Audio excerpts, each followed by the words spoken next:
안녕하세요, 이지영 변호사입니다. 저희가 뉴스 기사 또 집단소송 관련된 것들 저희가 나오면 저희 법인적 관점에서 설명드리고 같이 이야기해 보잖아요. 오늘은 KBS 뉴스고요. 집이 없어졌어요. 인테리어 바꾸려다 폐허로라는 기사 보고 이제 말씀드리려고 해요.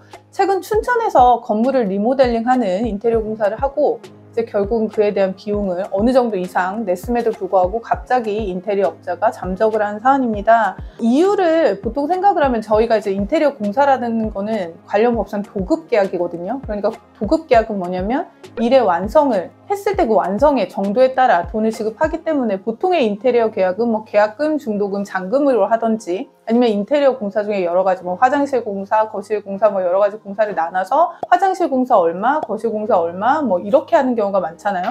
원래대로 하면 이제 최대한 피해를 안 보시려면 그 공사가 완료되기 전에 몇 프로 주고, 왜냐면 자재들을 사야 되니까 공사가 완료된 걸 보시고 돈을 주게 되지만 사실 그게 쉽지는 않아요. 일반인들이 저희처럼 이렇게 다 모든 걸 따질 수도 없고, 그리고 또 인테리어 업자들이 그거를 수용하지 않으면 사실 그거를 요구하기도 쉽지는 않을 수 있잖아요. 근데 이제 당해 사항 같은 경우도 9천만 원 정도 되는 공사 대금 중에 6천만 원은 이미 지급한 상태였다고 해요. 그 이유가 뭐 그런 얘기를 했다고 합니다. 뭐 자재가 계속해서 오르고 있으니까 미리 좀 후발적으로 필요한 공사에 대해서도 건축자재를 사겠다 이렇게 하면서 하게 됐는데, 이제 문제는 그렇게 해서 9천만 원 중에 6천만 원이 갔으니까 3분의 2가 갔죠. 그런 상태로 공사를 하신 하청업체들이 계시잖아요.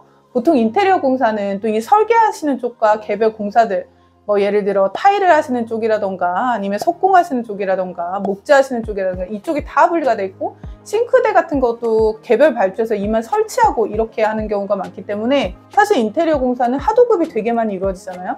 근데 이제 지금 사안 같은 경우도 9천만 원 중에 6천만 원 정도의 대금은 이미 받았고, 하도급 업체 중 일부 공사를 시켰겠죠. 시켜놓고 그 하도급 업체에 대해서도 대금을 지급하지 않은 상태로 잠적한 건이라고 합니다. 지금 그러다 보니 뭐 인테리어 공사를 맡긴 당연히 이 소유주 분도 당연히 피해를 보신 거고요. 하도급 업체도 계속 대금을 못 받은 상태로 일을 했으니까 피해를 봤는데, 사실 이 인테리어 업체 자체가 나름 지역에서는 유명한 곳이었다고 하고요. 그러다 보니까 지금 뉴스에 드러나는 걸 보면 문제가 된 세대만 해도 20세대 이상이 된다고 해요.